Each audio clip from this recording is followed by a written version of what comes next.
जय हिंद दोस्तों। 2 चैप्टर्स हमने कंप्लीट कर लिए थे एनवायरनमेंट इकोलॉजी के। सेकंड चैप्टर इकोलॉजी था जो हमने कंप्लीट किया था। कल कोई भी वीडियो पोस्ट नहीं हो पाई थी due to some reason, so do not worry. ऐसा नहीं सोचना है कि ये सीरीज़ बीच में छोड़ दी जाएगी। टू माई हाई लेवल जितना भी मैं कर सकती हूँ मैं ये पूरी सीरीज़ कंप्लीट करूँगी, उसके बाद हम अलग चीज़ें स्टार्ट करेंगे। ठीक है, so don't worry about it. और बाकी रही बात पीडीएफ की, तो कुछ लोगों ने पूछा था about the PDF. So PDF मैंने अपने टेलीग्राम चैनल पे, जिसका लिंक मैंने इसमें ऐड कर रखा है डिस्क्रिप्शन में, आप चेक कीजिएगा। 2 चैनल से हमारे, आप उनको ज्वाइन कर लीजिए। और उसमें मैंने ऑलरेडी उनको पिन कर रखा है सारी जितनी भी आपकी अभी तक की हम 3 घटना, हिस्ट्री हमने कंप्लीट कर लिया, हिस्ट्री उसमें ऑलरेडी है।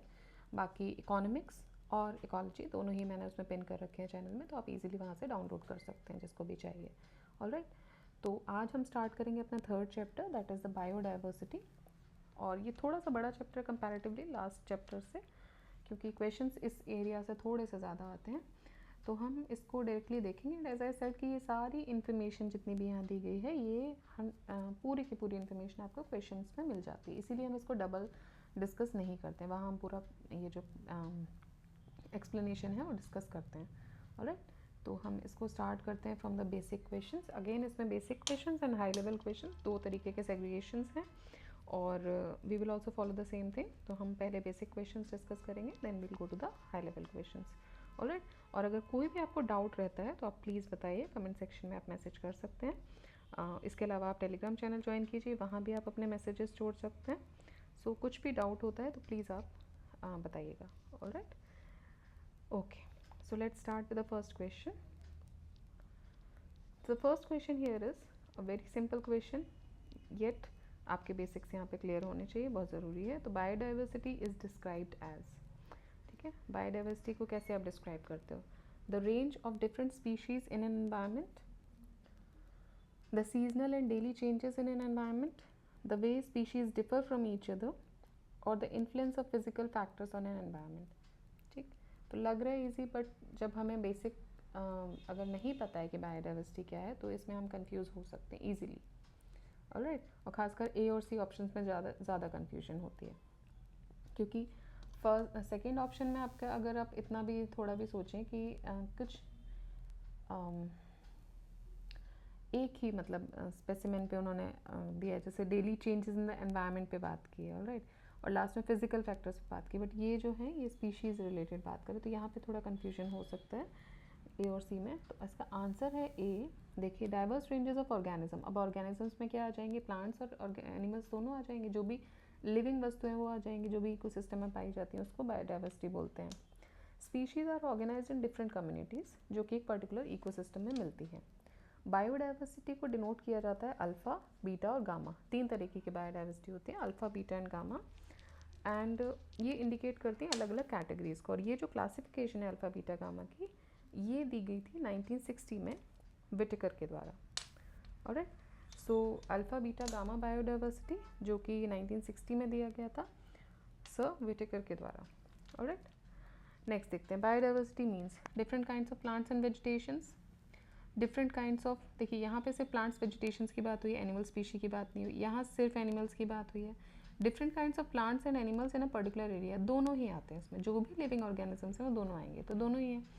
Diverse kind of exotic plants and animals, ठीक है, सिर्फ एक्जॉटिक तो नहीं है, तो ये इसका सही आंसर हो जाएगा। थोड़ा सा बस आपको वहाँ पे अपना, बहुत ईजी ऑप्शन दिए रहते हैं बट ट्रैप हो सकते हैं कभी कभी, आई वुड से, ठीक है, तो ये आपका ट्रैप होता है फंसाने के लिए। और देखिए, दोनों ही यूपीपीसीएस प्री 2014 में पूछा और यूपीआरओ एआरओ मेंस 2014 में, एक ही साल में दोनों सिमिलर क्वेश्चंस पूछे। नेक्स्ट देखते हैं, the most significant aspect of biodiversity is, so most significant aspect क्या है, फूड, ड्रग, इंडस्ट्रियल यूज। अब ये तो एक एक पर्टिकुलर जॉनर हो गया। मेंटेनेंस ऑफ इकोसिस्टम, ये सबसे इंपॉर्टेंट सिग्निफिकेंट एस्पेक्ट है। Biodiversity functions on different levels of species, communities and ecosystem. Next, the destruction of biodiversity is due to, destruction क्यों होता है, नेचुरल हैबिटेट्स की कमी की वजह से, environmental pollution, destruction of forest, सारी चीज़ें रिस्पॉन्सिबल होती हैं।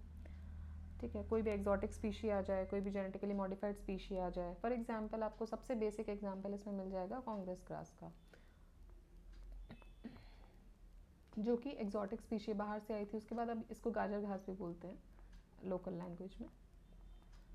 तो अब ये इतना ज़्यादा स्प्रेड हुई कि इसकी वजह से बाकी जो छोटे छोटे प्लांट्स थे उस रीजन के, जो ग्रासेस थी वो जल जाती थी। और ये इतनी, इसको बोला जाता है लोकल लैंग्वेज में बोले तो इसको इतना बेशरम घास बोली जाती है कि आप इसको इवन जला दो, उसके बाद भी इसके अगर छोटा सा भी इसका कण रह गया ये फिर से उग जाती है। तो इसको इस तरीके की एग्जॉटिक स्पीशीज़ जो होती है वो भी एक तरीके का लॉस है। बाकी पोल्यूशन, क्लाइमेट चेंज, रिसोर्सेज का ओवर एक्सप्लॉयटेशन, आपके जो हैबिटेट्स हैं उनका ऑल्ट्रेशन करना या लॉस ऑफ हैबिटेट्स हैं, ये सारे ही इसमें डिस्ट्रक्शन होते हैं बायोडाइवर्सिटी के। Next question, which of the following is not an example of in situ conservation strategy. In situ conservation strategy का एग्जाम्पल क्या नहीं है। ऑलराइट, अब एक्स सीटू इन सीटू क्या होता है। एक्स सीटू मतलब सिमिलर कंडीशंस। लेट्स से आपने बोला कि बहुत ही बेसिक आप समझिए कि आपने बोला आपको एक डॉग, एक पेट लेना है, डॉग कैट कुछ भी जो भी आपको पसंद है, तो आप यहाँ पे ऐसा एनवायरनमेंट बना दोगे कि वो जैसे वाइल्ड में रहता था वैसे हम उसके लिए एक घर पे एनवायरनमेंट बना देंगे, तो वो एक्सीट हो गया। मतलब आप बना रहे हो आर्टिफिशियली या मेंटेनिंग, ठीक है। जैसे कि आपने कोई सीड बैंक है, तो वो सीड बैंक में क्या आप ऐसे एक क्रिएट करोगे कि जैसे नेचुरल एनवायरनमेंट में सीड है। जूलॉजिकल पार्क्स हैं, आप जू जाते हैं घूमने, तो जूलॉजिकल पार्क्स हैं, आपने क्रिएट किए हैं, these are ex situ things. Botanical gardens, in situ के एग्जाम्पल क्या हो जाते हैं, नेशनल पार्क्स जहाँ खुले में घूम रहे हैं। आपको एक बहुत ही नेचुरल पार्क ऐसा तो नहीं है ना कि शहर के बीच में एक नेचुरल पार्क बना दिया, छोटा सा जाओ घूम के आ जाओ। Natural park is a place जहाँ पे वो ईजिली स्प्रेड हो पाएँ। सेंचुरीज़ हैं, बायोस्फीयर रिजर्व्स हैं, रिजर्व फॉरेस्ट हैं, पूरा जंगल है, प्रोटेक्टेड फॉरेस्ट है, नेचर रिजर्व्स हैं जहाँ नेचुरल कंडीशंस प्रोवाइड होती हैं। ऑलराइट, तो ये होते हैं इन सीटू। सो इनमें से ये पूछ रहे हैं इन सीटू का एग्जाम्पल कौन सा नहीं है, is not an example of in situ. Biosphere reserve, botanical garden, national park, sacred groves. तो बॉटनिकल गार्डन जो है वो एक्स सीटू का एग्जाम्पल है, इन सीटू का नहीं है। Next, the main reason for the decrease in biodiversity is. Biodiversity में डिक्रीज का मेन रीज़न क्या है, हैबिटेट पोल्यूशन। अब रीजंस तो उसमें सारे, मेन रीज़न का बात पूछी जा रही है। Habitat pollution, introduction of exotic species, over exploitation या नेचुरल हैबिटेट डिस्ट्रक्शन। देखिए मेन रीज़न जो है वो नेचुरल हैबिटेट डिस्ट्रक्शन है। अगर आपका नेचुरल हैबिटेट ही ख़त्म हो जाएगा तो बहुत जल्दी डिप्लीशन शुरू हो जाएगा, ठीक है। बिकॉज ये जो ट्रांसफॉर्मेशन होता है नेचुरल एरियाज़ का, it determines not only the loss of the plant species but also decrease in animal species, क्योंकि बहुत सारी प्लांट स्पीशी पे डिपेंडेंट जो एनिमल होंगे वो भी धीरे धीरे डिक्रीज होंगे, ठीक। तो ये पूरी चेन है, ये पूरा चेन है। अगर एक भी चीज़ डिप्लीट हो रही है तो उससे रिलेटेड जो है दूसरा जो पार्ट है वो भी डिप्लीट होने लगेगा, ठीक है। नेक्स्ट देखते हैं, which of the following is the most important factor responsible for the decline of biodiversity. Most important factor again same question ही है, तो destruction of habitat, genetic assimilation possibly होता है, controlling the assimilation, controlling the pest, but destruction of habitat सबसे बड़ा threat होता है biodiversity को। जैसे कि आपने फॉरेस्ट काट दिए फील्ड्स बनाने के लिए, अब उस फॉरेस्ट पे डिवेल करने वाले कुछ बर्ड्स होंगे, कुछ उनकी जड़ों के आसपास रहने वाले कुछ छोटे कीड़े मकोड़े रेप्टाइल्स होंगे, कुछ भी होगा, तो आपने वो सब ख़त्म कर दिया, वेटलैंड्स को फिल कर दिया, वहाँ पे घर बना रहे हो तो अब वो वहाँ की नेचुरल हैबिटेट ख़त्म हो गई। डैम्स कर दिया जो कि रिवर के फ्लो को चेंज कर देंगे, तो उस फ्लो के उस एरिया में जितने भी एक्वेटिक एनिमल्स होंगे या मरीन जो भी होंगे उनको प्रॉब्लम आएगी। ये सब हैबिटेट डिस्ट्रक्शन का एग्जांपल है। मतलब आपने अपनी सुविधा के लिए बाकी जो भी स्पीशीज़ सराउंडिंग में है उनका आपने हैबिटेट ख़त्म कर दिया। The process of genetic assimilation is one by which a phenotypic character, which typically is produced only in response to some environmental influences, become through a process of selection taken over by genotype. So it is formed even in the absence of environmental influence. ठीक है, तो genetic assimilation भी में क्या होता है कि जो फिनोटिपिक कैरेक्टर्स होते हैं आपके, जो फिजिकल कैरेक्टर्स हैं आपके, उनमें चेंजेस ऑल्ट्रेशन होने लगते हैं धीरे धीरे, और वही फिर आपका जीनोटाइप को भी टेक ओवर करता है। ऑलराइट, तो ये जेनेटिक एसिमिलेशन हो जाता है कि जेनेटिकली आप एसिमिलेट कैसे हो रहे हो। तो धीरे धीरे आपके फिनोटिपिक जीनोटिपिक कैरेक्टर्स जब एसिमिलेट होते हैं then they take over this environmental influence, फिर ना भी हो तो भी वो उसी तरीके से बढ़ेंगे। The main reason for decrease in biodiversity, habitat destruction. Biodiversity has major danger from again the destruction of natural vegetation and habitat. बहुत बार ये क्वेश्चन रिपीट हुआ, याद रखिएगा। मेजर अगर पूछ रहे हैं तो मैक्सिमम जो परेशानी है बायोडाइवर्सिटी को वो हैबिटेट लॉस से है। Government of India in collaboration with the Norwegian government has established a centre for biodiversity policy and law at. तो ये कहाँ बनाया इन्होंने? ये बनाया है चेन्नई में। Government of India in collaboration with Norwegian government has established a Center for Biodiversity Policy and Law (CEPOL) in the National Biodiversity Authority Chennai। तो NBA जो है चेन्नई में, वहाँ पर ये establish किया गया है to develop the professional expertise in biodiversity politics as well as laws and help to develop the capacity building। ठीक, नेक्स्ट देखते हैं बायोडाइवर्सिटी डे कब मनाते हैं। तो मई 22 को। अब इसमें कोई भी ऑप्शन नहीं है। देखिए मार्च 22, अप्रैल 22 एंड मई 22, ये तीनों ही इम्पॉर्टेंट है। आप मई 22 आपको पता चल चुका है बायोडाइवर्सिटी डे होता है। आपको कमेंट बॉक्स में मेंशन करना है कि मार्च और अप्रैल को कौन सा दिन मनाया जाता है। ये भी बहुत इंपॉर्टेंट डेज हैं जो सेलिब्रेट किए जाते हैं दोनों ही दिन। तो ये तीनों ही 22 तारीख, मार्च, अप्रैल और मई, तीनों ही इंपॉर्टेंट होते हैं। अब आपको ये बताना है कि मार्च और अप्रैल में कौन से इंपॉर्टेंट डे सेलिब्रेट किए जाते हैं। ठीक है, तो बायोडाइवर्सिटी डे सेलिब्रेट होता है 22 मई को। और international day for biodiversity to increase understanding and awareness of biodiversity issues ये मनाया जाता है। When first created by the Second Committee of UN General Assembly in 1993, 29th December, the date of entry into force of CBD, was designated as the International Day for Biological Diversity। तो पहले इन्होंने जो दिन decide किया था वो था 29 दिसंबर, क्योंकि उस दिन CBD पास हुआ था, फोर्स में आया था। फिर in the year 2000, the UN General Assembly adopted 22nd May as International Biodiversity Day to commemorate the adoption of the text of CBD Convention on 22nd May 1992 by the Nairobi Final Act of the Conference for the adoption of the agreed text of the Convention on Biological Diversity। This was partly done because it was difficult for many countries to plan and carry out suitable celebrations for the day 29 December given the number of holidays that coincide around that time of year। तो देखिए पहले decide हुआ था 29 दिसंबर को, जिस दिन CBD force में आया था, बट बाद में उस समय बहुत सारी जो कंट्रीज़ हैं वो हॉलीडे वाला भी सीज़न होता है दिसंबर वाला, तो उनको वो भी इश्यूज़ थे। तो उसके बाद फिर ये सर्वसहमति से 22 मई को डिसाइड हुआ कि international day for biodiversity celebrate किया जाएगा। ठीक, next, when the world biodiversity day is celebrated, तो ये मनाया जाता है 22 मई को। Which of the following can be threats to the biodiversity of a geographical area? इनमें से क्या threats हो सकते हैं geographical biodiversity के लिए? क्या threat हो सकते हैं? Global warming बिल्कुल हो सकता है। Fragmentation of habitat, देख ही लिया हमने, सबसे ज़्यादा habitat destruction या habitat fragmentation ही होता है। Invasion of alien species, बाहर से कोई species आ रही है तो आपके यहाँ की species ख़त्म हो सकती हैं, उसको take over कर सकता है।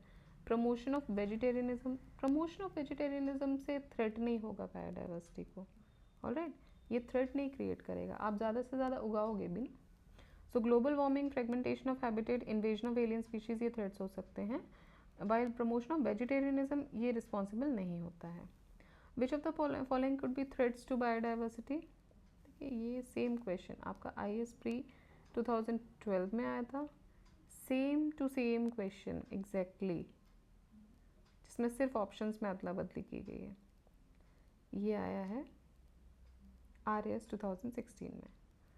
ठीक, तो ग्लोबल वार्मिंग है, फ्रेगमेंटेशन है, इन्वेजन स्पीशीज़ हैं, बट ये नहीं है, फोर्थ वाला नहीं है। 5 main threats to biodiversity are invasive alien species, climate change, nutrient loading and pollution, habitat change and overexploitation। तो C is the answer। Which of the following strongly threatens biodiversity? Destruction of natural habitats and vegetation and zoom cultivation। Some of the main threats to biodiversity are human activities and loss of habitat, deforestation भी एक reason है, desertification reason है, सारा land अगर डेजर्टिफाई हो जाएगा तो biodiversity खतरे में आएगी। मरीन एनवायरनमेंट, आपको उसके अनुकूल रखना पड़ेगा चीज़ों को। Increasing the wild life trade, ये भी थ्रेट है, क्योंकि वाइल्ड लाइफ थ्रेट का मतलब क्या है कि जो भी आप देखते हैं कि हाँ, जो टस्क है या किसी की स्किन है, ये सब की वजह से जो है बायोडाइवर्सिटी में जो एनिमल्स हैं उनको मारा जा रहा है, तो ये भी एक थ्रेट है, क्योंकि स्पीशीज़ ही आप ख़त्म कर दोगे। देन इन क्लाइमेट चेंज, ये सारे ही थ्रेट्स होते हैं, मेजर थ्रेट्स होते हैं बायोडाइवर्सिटी को। The current practice of shifting cultivation of jhum cultivation in eastern and north eastern regions of India is an extravagant and unscientific form of land use. ठीक है, तो झूम कल्टिवेशन में क्या होता है, आपने एक लैंड लिया पैच, उस पर आपने खेती की, कुछ दिन आप वहाँ रुके, आपने खेती वेती की, वहाँ से सस्टेनेंस किया, अगर कुछ पैसा कमाना है तो पैसा भी कमाया, जो भी है, उसके बाद आप वहाँ पे स्लैश एंड बर्न भी बोलते हैं उसमें, फिर आपको आग लगा के चले जाते हैं। तो जो भी न्यूट्रिएंट्स हैं, जो भी मिनरल्स हैं उस रीजन, वो कुछ टाइम के लिए डिप्लीट हो जाएंगे, टाइम लगेगा उसको दोबारा रीग्रो करने में, तो ये भी एक बहुत बड़ा थ्रेट है, क्योंकि अनसाइंटिफिक फॉर्म है लैंड यूज़ करने का। The effects of shifting cultivation are devastating and far reaching in degrading the environment and ecology of these regions. Consider the following statements या regions, sorry. Eastern Himalayas, Eastern Mediterranean region, North Western Australia. ठीक है, अब आपको बताना है इनमें से कौन सा बायोडाइवर्सिटी हॉटस्पॉट नहीं है। ऑलराइट, सो ईस्टर्न हिमालय, सॉरी, कौन सा बायोडाइवर्सिटी हॉटस्पॉट है। ऑलराइट, तो ईस्टर्न हिमालय जो है वो एक बायोडाइवर्सिटी हॉटस्पॉट है, बाकी मेडिटेरेनियन बेसिन और साउथ वेस्ट ऑस्ट्रेलिया जो है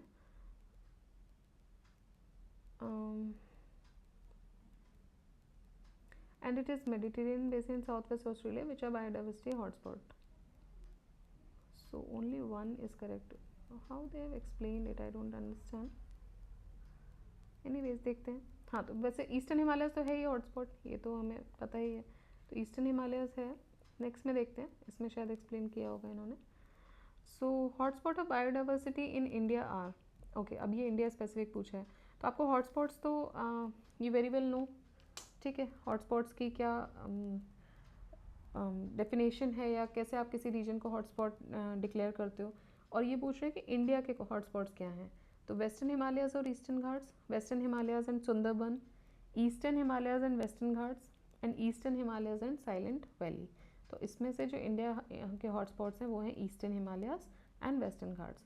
तो कंजर्वेशन इंटरनेशनल के हिसाब से there are 36 biodiversity rich areas in the world that have been qualified as hotspots, which represent just 2.5% of the Earth's land surface. तो 36 जो biodiversity rich areas हैं उनको इन्होंने हॉटस्पॉट की तरह डिफाइन किया, जो कि सिर्फ अर्थ के पूरे लैंड सरफेस का सिर्फ 2.5% है, लेकिन वो 50% से ज़्यादा एंडेमिक प्लांट स्पीशीज़ को सपोर्ट कर रहे हैं।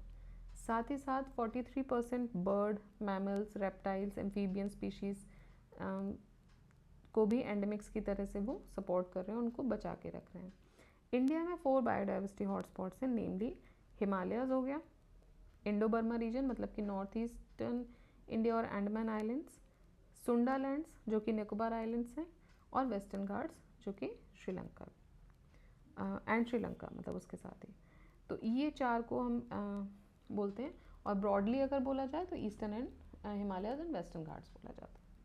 Which of the following is considered a hotspot of biodiversity in India? इनमें से अगर देखें Aravalli, Indo Gangetic, Eastern and Western Ghats, तो वेस्टर्न घाट्स जो हैं वो बायोडाइवर्सिटी हॉटस्पॉट में आता है।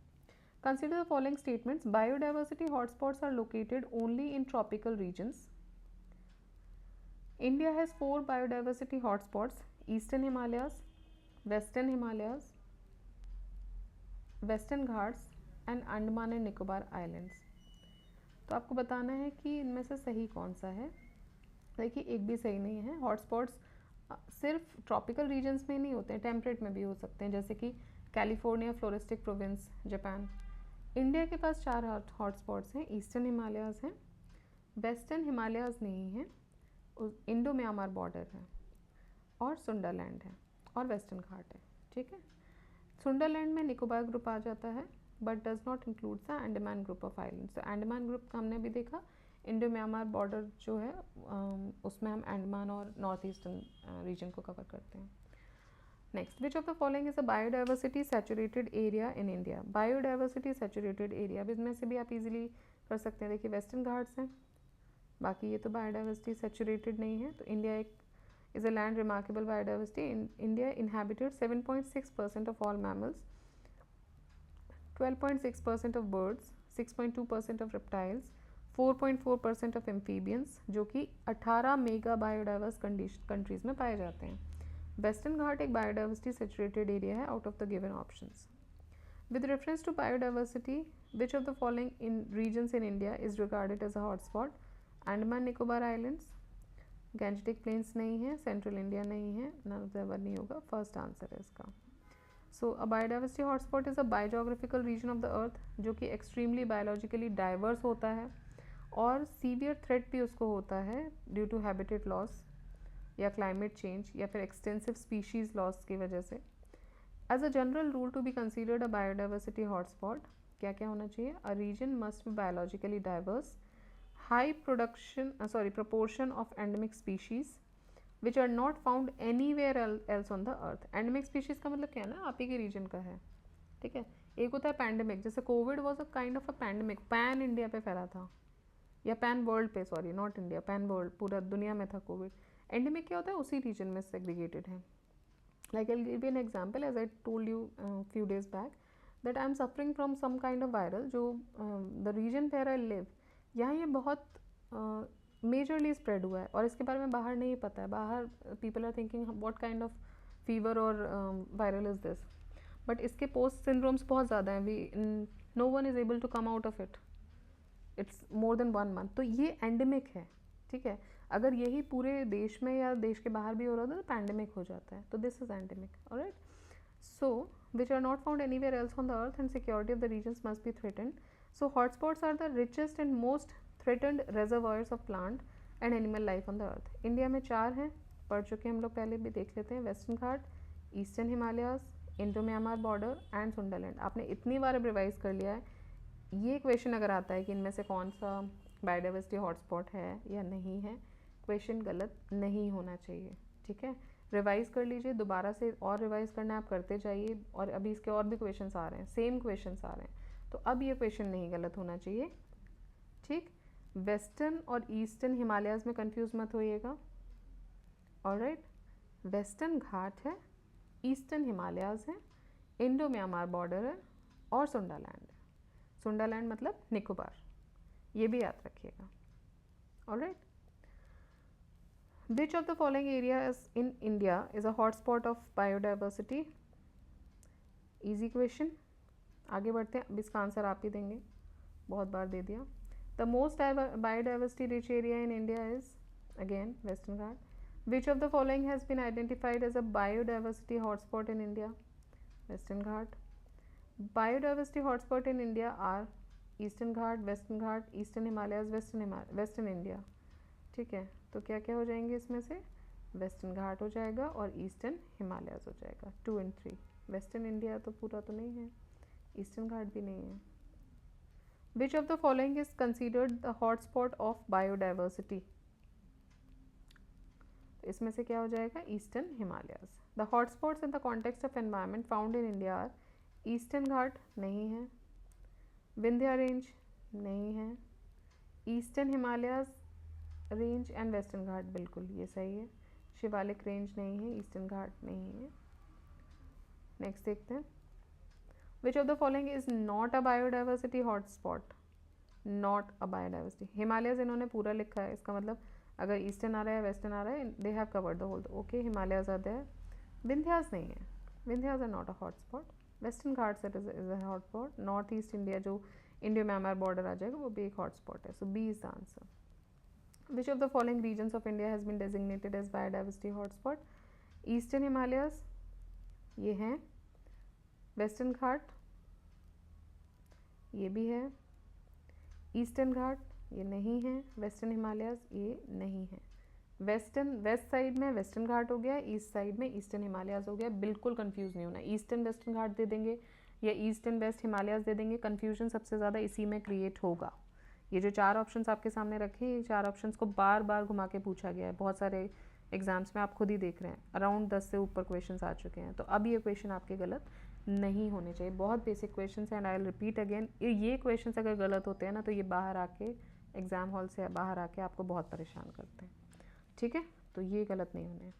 Which of the following regions of India is regarded as an ecological hotspot? Again eastern Himalayas and western Ghat, दोनों ही इसमें आंसर है। Again western Ghat. अब आते हैं नेक्स्ट, ये क्वेश्चन खत्म हो गए हैं बायोडाइवर्सिटी हॉटस्पॉट्स वाले। नेक्स्ट आते हैं the tallest known living tree. Tallest known living tree जो है वो है रेडवुड या सिकोआ।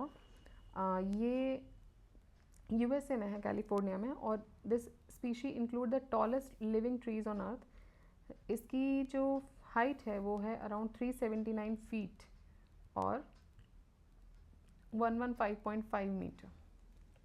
तो ये कहाँ पर है? सिकोआ, यूएसए में। A species is considered to be extinct if it has not seen in its natural habitat for।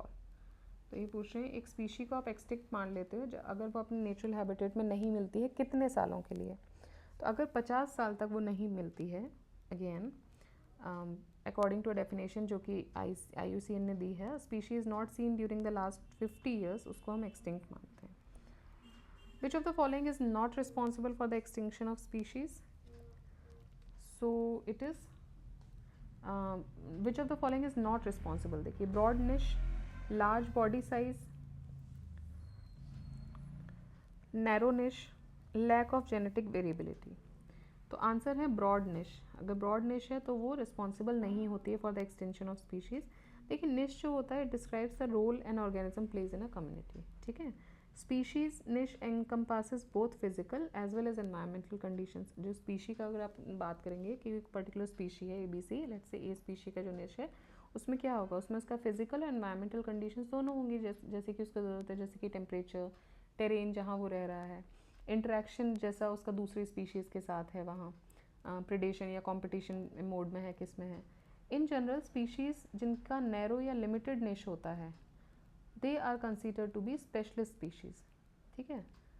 जैसे कि कोआलाज जो कि सिर्फ और सिर्फ पत्तियाँ खाती हैं और वो भी यूकेलिप्टस की, ऑस्ट्रेलिया में, ये स्पेशलिस्ट स्पीशी है। अगर उनको लाके आप नॉर्थ इंडिया में छोड़ दीजिए, ठीक, तो कितना यूकेलिप्टस मिलेगा? एक टाइम आएगा, मान लीजिए चलो यूकेलिप्टस में भी छोड़ देंगे, सारी पत्तियां खा ली, अब क्या किस पे फीड करेंगे? तो इस तरह की जो स्पीशीज़ होती हैं स्पेशलिस्ट स्पीशीज़ होती हैं, ठीक। और स्पीशीज़ इनके ब्रॉडर निश होते हैं, जैसे कि कोयोट्स हैं, रकून्स हैं, वो जर्नलिस्ट माने जाते हैं कि भाई अगर ये ख़त्म भी हो गया कल को यूकेलिप्टस, मैं किसी और पेड़ की पत्तियाँ खा लूँगा, मुझे बबूल मिल जाएगा, आई लीड दैट, पीपल, बर्गर, जो मिलेगा मैं, बिकॉज सर्वाइवल रेट है उनका। तो वो जनरलिस्ट स्पीशीज़ होती हैं। तो ब्रॉड निश वाली जो स्पीशीज़ होती हैं उनका जनरली एक्सटिंक्शन कम होता है कंपैरेटिवली। क्या एक्सटिंक्शन का रीज़न क्या है? इधर आपका हैबिटेट लॉस हो रहा है या आपको जो आपकी प्रोवाइडेड रिसोर्सेज हैं वो आपको नहीं मिल रहे हैं, तो धीरे धीरे आपकी स्पीशी लॉस होगी। तो ब्रॉड निश वाले अपने आप को क्या करते हैं, धीरे धीरे ढाल लेते हैं, ऑलराइट। और जो जिनका स्पेशलिस्ट निश होता है वो अपने उस स्पेशलाइजेशन की वजह से वो अगर वो ख़त्म हो जाती है उस तरह की चीज़ें, तो उनका सर्वाइवल रेट कम हो जाता है, alright. Next, India aims to achieve the land degradation neutrality by which year? तो इंडिया ने अपना जो एम बनाया है वो है 2030। So India is aiming to achieve the land degradation neutrality by 2030।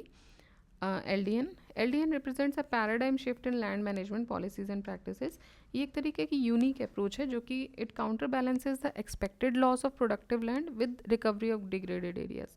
तो एक एक्सपेक्टेशन, एक आपकी सर्वे के हिसाब से कुछ एक्सपेक्टेड लॉस होता है कि भाई इतना हो जाएगा, तो वो बोलते हैं कि भाई इतना डिग्रेडेड एरियाज़ की हम रिकवरी कर देंगे इसके बदले में। तो एक तरीके का चेक्स एंड बैलेंस ये क्रिएट करते हैं। Next, the red data books published by the International Union for Conservation of Nature and Natural Resources IUCN contains the list of। तो रेड डेटा बुक में किस किस का लिस्ट होता है? एंडेमिक प्लांट एंड स्पीशीज़ जो कि बायोडाइवर्सिटी हॉटस्पॉट्स में हैं, threatened plant and animal species, protected sites for conservation of nature and natural resources in various countries.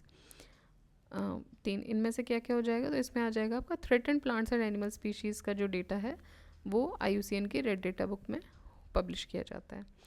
तो red data book publish by IUCN contain list of threatened plants and animal species। Organization related to red book data or red list data is IUCN.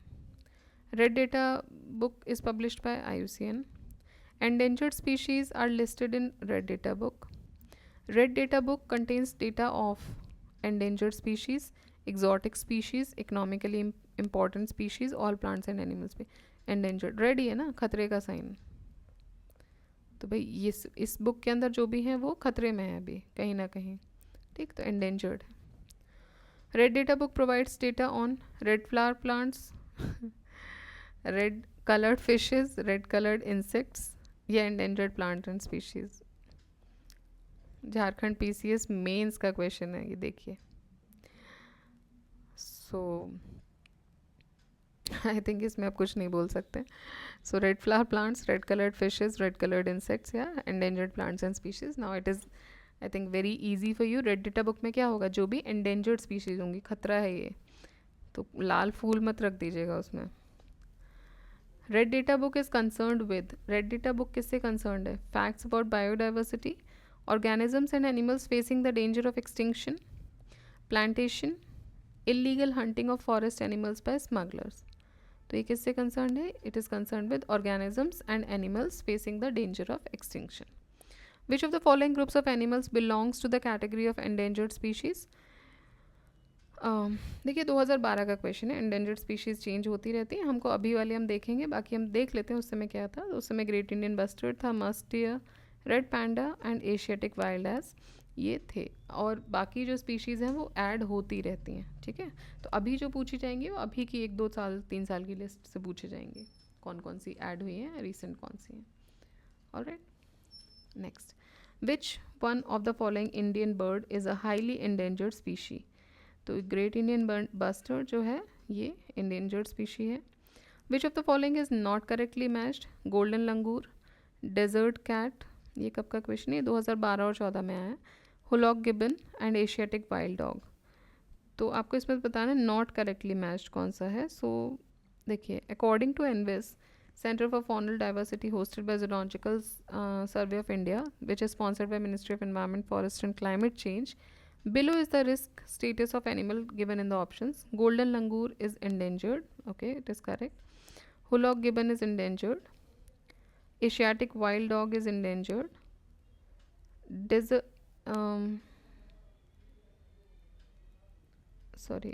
Golden langur, desert cat. Okay, sorry.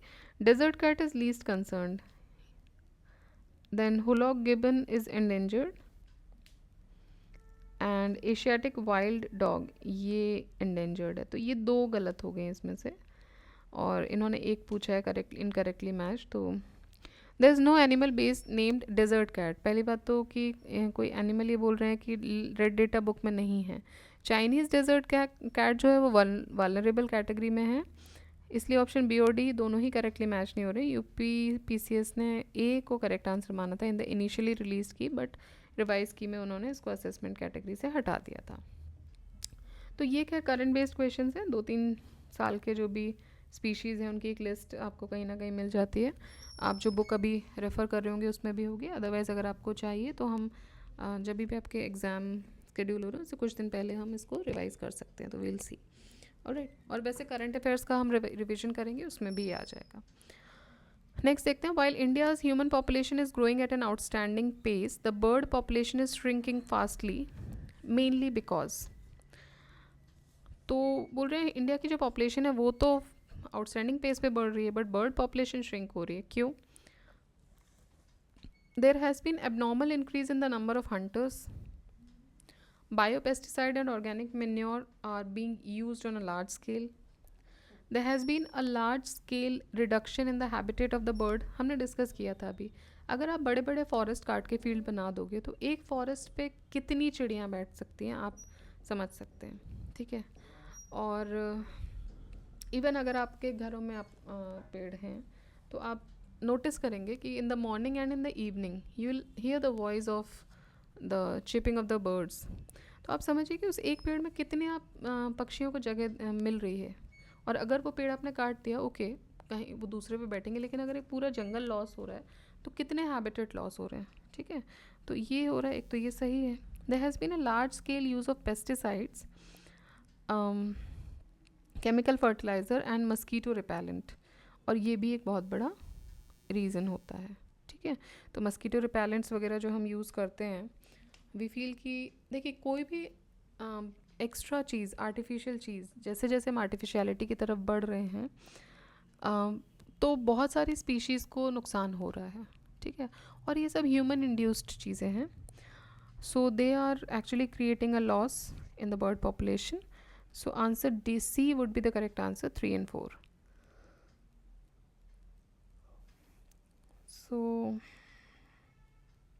pesticide, chemical fertilizer, mosquito repellents, DDT, ये सब food chain में आते हैं, so that the pre mature जो shells होती हैं जो अंडा दे रहे हैं वो पहले ही क्रैक हो जाती हैं, बर्थ देने के पहले ही वो क्रैक हो रही है और उनकी पॉपुलेशन धीरे धीरे कम हो रही है. तो आगे पॉपुलेशन बढ़ नहीं पा रही बिकॉज इनकी वजह से शेल्स क्रैक हो रही हैं या एनवायरमेंटल पोल्यूशन की वजह से चेंजेस हो रहे हैं, अंडे नहीं बन पा रहे हैं. तो ये सारी चीज़ें जो है उनके जो रिप्रोडक्टिव प्रोसेसेस हैं उनमें भी रुकावट कर रही हैं.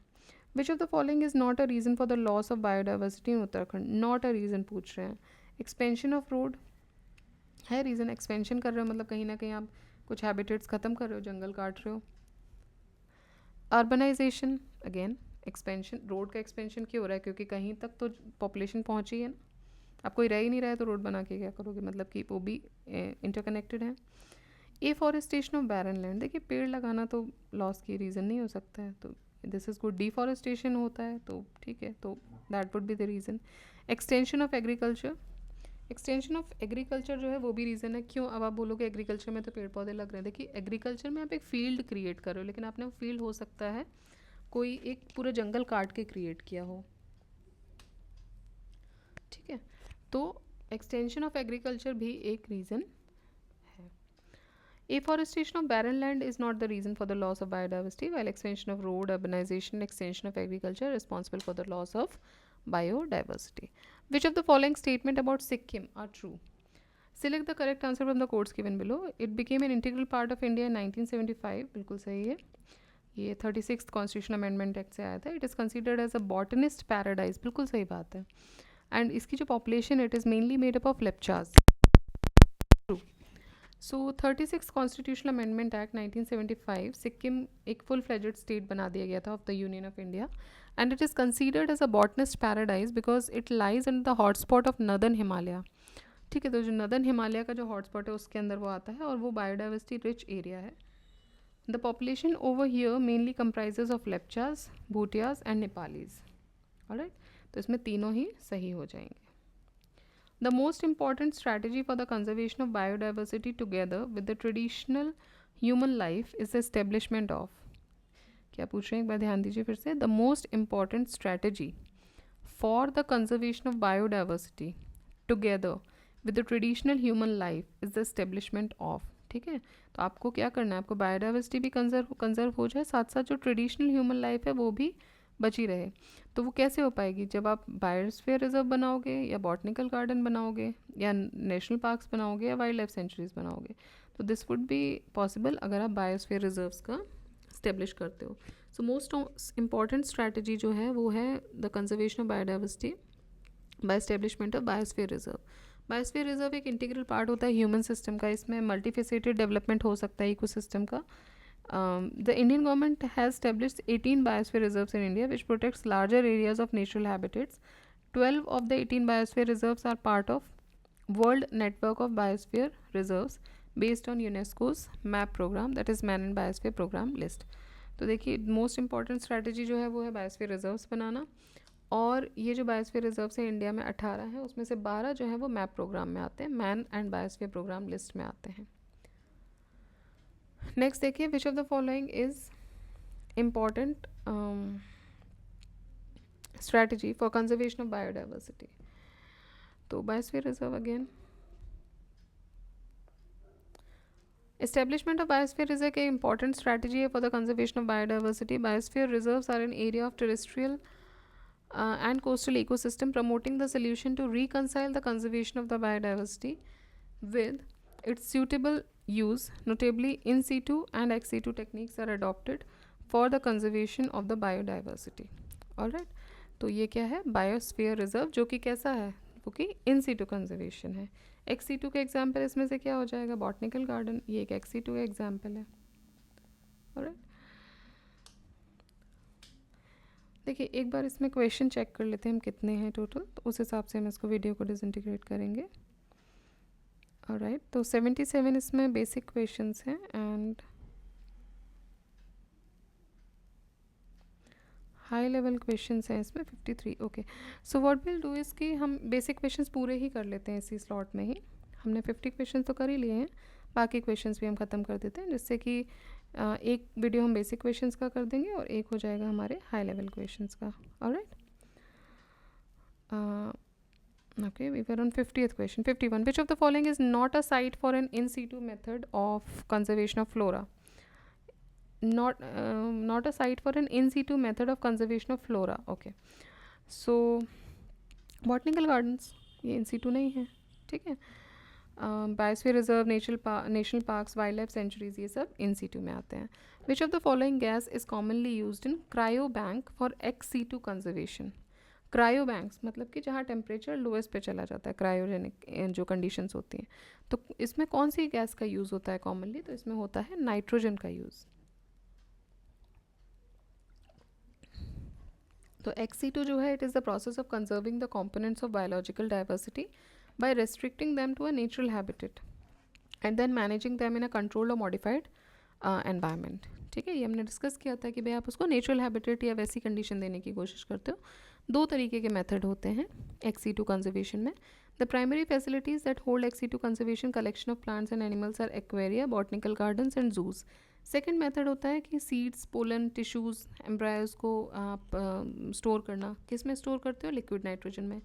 ये मेथड यूज़ किया जा सकता है for virtually indefinite storage of materials without deterioration over a much greater period. ठीक है, about all other methods of ex situ conservation. तो ये बहुत लंबे समय तक इनको आप ऐसे स्टोर कर सकते हो, और इसके लिए गैस कौन सी यूज़ होती है? नाइट्रोजन।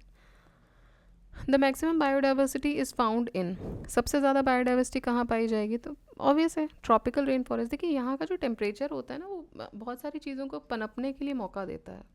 देखिए बीमारियां भी आप देखेंगे तो सबसे ज़्यादा ट्रॉपिकल रेन फॉरेस्ट में हो रही है। क्यों? बैक्टीरियाज, वायरसेस सारे यहाँ पे, उनको भी हम पनपने का मौका दे रहे हैं। तो जो एक एक्सट्रीम टेम्परेचर्स हो जाते हैं, टेम्परेट में थोड़ा ठंडा होता है तो कुछ चीज़ें कम हो जाती हैं। कॉनिफेरस में देयर इज़ लीस्ट, मतलब बहुत ज़्यादा सिलेक्टिव बायोडाइवर्सिटी होती है। आर्कटिक में तो ये बेटर नो कि बहुत ही सिलेक्टिव चीज़ें होती हैं। ऑलराइट, तो मैक्सिमम बायोडाइवर्सिटी जो है वो ट्रॉपिकल रेन फॉरेस्ट में पाई जाती है। 23 डिग्री 5 नॉर्थ से लेके साउथ तक है, एंड इसमें सूटेबल कंडीशंस होती हैं for the growth and development of flora and fauna both, because heavy rain भी हो रही है, साथ ही साथ हाई टेम्परेचर भी मिल रहा है आपको थ्रू आउट द ईयर। और इसको ऑप्टिमम बायोम भी बोलते हैं। ठीक है, ऑप्टिमम बायोम। तो ऑप्टिमम बायोम अगर पूछा जाए तो ये है ट्रॉपिकल रेन फॉरेस्ट वाला region. In which of the following ecosystem the species diversity is relatively higher? अब इनमें से हाई किस में होगी? डीप सी सिलेक्टिव मिलेगी, tropical rain forest, coral reefs, desert. देखिए अब यहाँ पे थोड़ी सी लड़ाई हो जाएगी इन दोनों के बीच में, क्योंकि ट्रॉपिकल रेन फॉरेस्ट लैंड पे और कोरल रीफ्स मरीन में। ठीक है, अब इन्होंने ये तो यहाँ पूछा नहीं है, in which of the following ecosystem the species diversity is relatively higher in marine और इन लैंड। अगर लैंड की बात करेंगे तो इसमें है, मरीन की बात करेंगे तो इसमें है। तो डिपेंड करता है, क्वेश्चन में अगर स्पेसिफाई कर देते लैंड पे तो बी आंसर हो जाता, मरीन में करते तो कोरल आंसर हो जाता। So they are the most biologically diverse ecosystem on earth, hence Uttar Pradesh service commission ने दोनों ही ऑप्शन को करेक्ट आंसर माना था। The maximum biodiversity is found in tundra, coniferous, tropical rain forest या टेम्परेट ट्रॉपिकल। देखिए जो क्वेश्चन 10 बार रिपीट हो चुका है, अब आपको गलत नहीं करना है। आई एम रिपीटिंग अगेन, ये क्वेश्चंस गलत नहीं होने चाहिए। कोई भी जो भी सुन रहा है, अगर आप 2 लोग भी सुन रहे हैं तो आई रिक्वेस्ट यू ऑल कि ये क्वेश्चन गलत नहीं होना चाहिए आपका। ठीक है, इतनी बार हम सेम क्वेश्चन अगर रिपीट कर रहे हैं और आप रिवाइज भी कर रहे हो, सुन भी रहे हो, पढ़ भी रहे हो, फिर भी गलत होता है तो फिर आपके रिवीजन, इसका मतलब आप ओपनली नहीं कर रहे हो, दिमाग नहीं खोला हुआ है आपने उस समय। ये क्वेश्चन आप टेस्ट सीरीज़ लगाइएगा, मॉक्स लगाइएगा, कहीं भी आते हैं इस तरह के क्वेश्चन, तो एटलीस्ट आपके गलत नहीं होने चाहिए। 1-2 बार जो क्वेश्चन आया थोड़ा टफ क्वेश्चन है, उसमें गलती होती है तो हमें गिल्ट नहीं होता है, बट ये क्वेश्चन गिल्ट दे के जाते हैं। Alright, biodiversity refers to a variety of organism जो कि एक पर्टिकुलर जोग्राफिकल एरिया में पाए जाते हैं. Utmost biodiversity is found in tropical rain forest among all ecosystem on the earth. Tropical rain forest जो है वो इक्वेटर के आसपास एक्सटेंड करता है. Which of the following has the largest biodiversity? Temperate deciduous forest biome, tropical rain forest biome, temperate grassland biome, savanna biome. So tropical rain forest biome जो है वो लार्जेस्ट बायोडाइवर्सिटी होती है. Which of the following is considered a hot spot of biodiversity in India? फिर से देखिए hot spot का question आ गया है, अगर भूल गए तो फिर याद कर लीजिए. Western Ghats, eastern Himalayas, Indo Myanmar region and Sundaland. ठीक है, 4 हैं. सो बायोडाइवर्सिटी ये हमने ऑलरेडी डिस्कस कर लिया है, मैंने अभी आपको बता दिया, वही इसमें लिखा हुआ है. नेक्स्ट चलते हैं. In which of the following types of forest maximum plant biodiversity is found? Tropical moist deciduous forest, subtropical, अब देखिए इन्होंने ट्रॉपिकल में आपको कंफ्यूज करेंगे, mountain forest, temperate moist forest या ट्रॉपिकल एवरग्रीन फॉरेस्ट. तो सबसे ज़्यादा यहाँ मिलेगी ट्रॉपिकल एवरग्रीन फॉरेस्ट में. ट्रॉपिकल एवरग्रीन जो फॉरेस्ट हैं they usually occur in areas receiving more than 200 centimetre of rainfall और उनका टेम्परेचर 15 से 30 डिग्री तक होना चाहिए. इस तरह का क्वेश्चन देखिए इस बार आया था ना. एलिमिनेशन थोड़ा सा टिपिकल हो रहा था लोगों के लिए, हालांकि that was directly from the NCERT. They occupy about 7% of the Earth's land surface and harbors more than half of the world's plants and animals. All right. The greatest biodiversity of animals and plant species occurs in tropical. अब इसमें से अगर आप देखोगे इसमें tropical evergreen का example नहीं दिया, तो उससे कम किस में आ जाएगा? उससे कम ट्रॉपिकल मॉइस्ट में आ जाएगा. टेम्परेट में नहीं आएगा. हैविली पोल्यूटेड रिवर्स में तो नहीं भैया, उसमें तो ख़त्म हो रही है. ग्रेटेस्ट कैसे मिलेगी? जो है भी वो भी ख़त्म हो रहा है. डिजर्ट्स में लिमिटेड है, सवाना में लिमिटेड है ना. Selective biodiversity. Which of the following ecosystem has maximum plant biomass? Maximum plant biomass की बात हो रही है, तो किस में होगा? You all know the answer, right? Tropical rain forest. Biodiversity changes occur, biodiversity changes occur, okay, कहाँ होते हैं? Increase towards the equator, decrease towards the equator, remains unchanged throughout the earth, increase towards the pole. देखिए ठंडा हो जाएगा, नहीं होगा, unchange नहीं रहता है. डिक्रीज टुवर्ड्स द इक्वेटर मतलब आप ऊपर जा रहे हो, इक्वेटर से अलग हो रहे हो, तो कम होगा ना. यहाँ पे चेंजेस सबसे ज़्यादा होंगे. So it increases towards the equator. Biodiversity is not equal on earth. अलग अलग जगह अलग अलग तरीके की, हर पूरा जो रीजन है उसमें अलग अलग है. Diversity of all living things depends on temperature, precipitation, altitude, soil, geography, presence of other species. अब आप पेंगुइन को नदर्न इंडिया में ले आएंगे, आपको क्या लग रहा है? आप जिस तरीके से उसके वीडियोस देखते हैं वो फुदक के चल रही है, आपको लगता है यहाँ पे आके वो रोड पे चलेगी? नहीं ना, बिकॉज उसके लिए यहाँ सूटेबल इन्वायरमेंट नहीं है. It can't survive here. Alright. तो इसीलिए हर स्पीशी का जो बायोटा होता है वो एक पर्टिकुलर उसकी जो डाइवर्सिटी है उसके लिए कुछ फैक्टर्स रिस्पॉन्सिबल होते हैं जिस वजह से वो वहाँ रह रहे हैं. Alright. Richest biodiversity is found in silent valley, Kashmir valley, valley of flowers, Surma valley. तो सबसे ज़्यादा जो रिचेस्ट इनमें से among them are silent valley, Kerala. It is located in the Palakkad district of Kerala, India. Silent valley is rectangular 12 kilometres from north to south and 7 kilometre from east to west. Okay. And ये located है, इसका latitude longitude बता दिया, और ये western घाट का part है जो कि एक बायोडाइवर्सिटी हॉटस्पॉट भी है. Silent valley is located in Kerala. Which of the following state is related to silent valley? Kerala. So, long before the internet era, remarkable people's movement saved a pristine, moist environment in Kerala's Palakkad district. तो ये एक people's movement था, जैसे चिपको movement भी people movement था ना, उसी तरीके का एक people's movement था. और यहाँ पे जो moist green evergreen forest का जो एरिया है उसके लिए लोगों ने किया था पलक्कड़ ज़िले में, from being destroyed by hydro electric project. तो हाइड्रो इलेक्ट्रिक प्रोजेक्ट वहाँ लगने वाला था, उससे बचाने के लिए किया गया था. 1986 में साइलेंट वैली को नेशनल पार्क डिक्लेयर कर दिया गया था. वैली ऑफ फ्लावर्स कहाँ है? इजी क्वेश्चन है. Uttarakhand, Chamoli district of Uttarakhand. Which of the following wetlands are designated as Ramsar sites? तो इनमें से रामसर साइट्स कौन सी हैं? देखिए चिल्का भी रामसर साइट है, वुलर भी है, लोकटक भी है, केवलादेव, सभी हैं ऑल. एक बार नज़र डाल लेते हैं रामसर साइट्स पे. ठीक है, थोड़ा सा टाइम लेगा ये 5 मिनट, बट एक बार आप नज़र डाल लीजिए, इसको कंटिन्यूसली देखते भी रहेगा. इस तरह के क्वेश्चन भी आ सकते हैं, देखिए कोई नहीं कह सकता. तो अष्टमुड़ी वेटलैंड केरला। भितरकर्णिका मैंग्रोव्स, भितरकर्णिका कहाँ है? उड़ीसा। भोज वेटलैंड्स, ये मध्य प्रदेश में है। चंद्रताल हिमाचल प्रदेश में।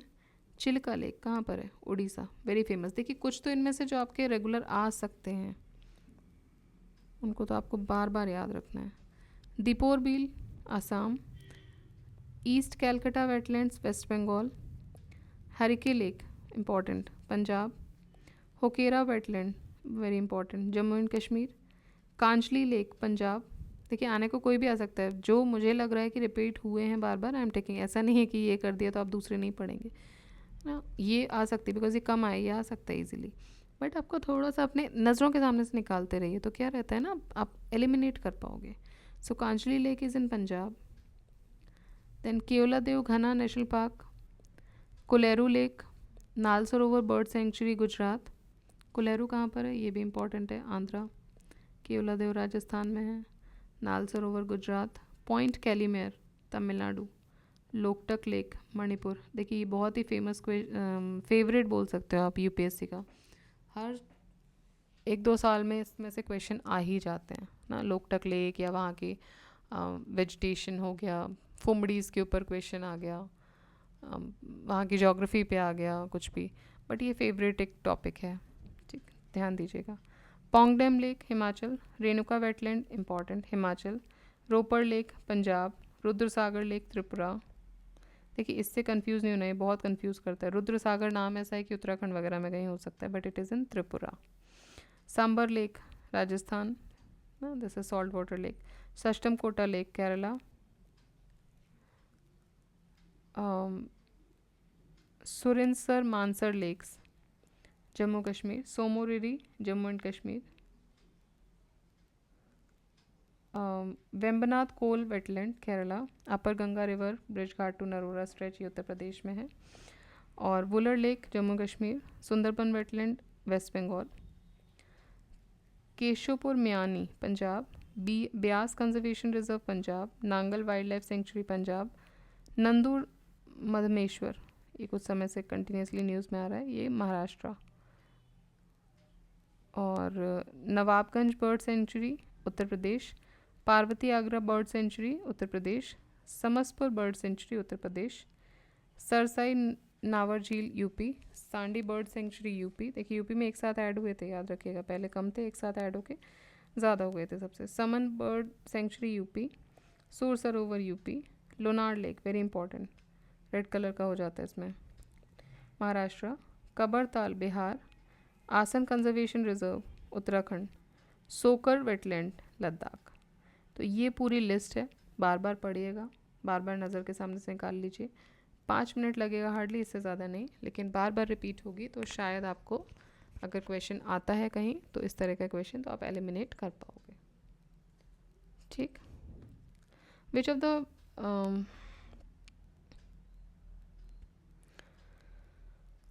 Which of the following is a Ramsar site under the Ramsar Convention? So Ramsar site आपको बतानी है इसमें, तो इनमें से कौन कौन सी होंगी? देखिए सुंदरबंस भी हैं, भोज भी हैं। सुंदरबन वेस्ट बंगाल में है, भोज एमपी में है, ये दोनों नहीं है ना। So Ramsar convention was associated with the conservation of wetlands.